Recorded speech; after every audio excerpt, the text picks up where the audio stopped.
Ang dami ko nababasa sa comment section doon sa Blue Up. Sabi daw, piniprank ko lang daw rin si Dudu. Tapos basta gayon, makakarmal daw ako. May mas sinabi ko, ayoko na walang pera. Pwede ko naman sinabi, kukunin ko naman yung pera nila. Ayoko lang sila paasa-asa sa akin. Saka yung mga pagkapagkain na ganyan, hindi pa afford. Ayun sinasabi ko, Mima. Hindi ko naman sinabi na kukuhain ko yung kanilang pera. Hindi mo nababasa, makakarma ko. Tsaka naman, Mima, kung kukuhain ko yun, pagkakaintindihan na namin yun. Ba't ka, mga pakalamera pa. Pero may comment muna tayo, sabi niya, Mima, alam mo yung toner mo, nawawala yung pagka-oily ng skin ko. Nagpapawis ako, pero hindi oily. Saan makakahanap ako ng mabilhan dito sa KSA? Baon ko kasi yung gamit ko dito. Binili ko nung nagbakasyon daw siya sa Pilipinas. Ito tinutukoy niya, yan. Miss Chung Big Toner to.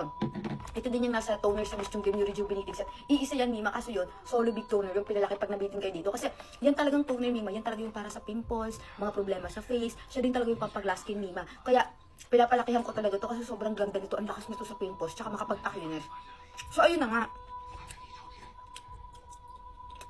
If ever man ganun ang setup namin, ano naman?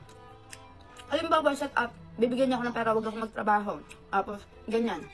Ako sa bahay, ganyan. Ano yung ibig sabihin? Siya ang hero, ako hindi. Mas mahirap maglaba ha, kasi magtrabaho, tsaka mag-asikaso sa bahay-bahay ha.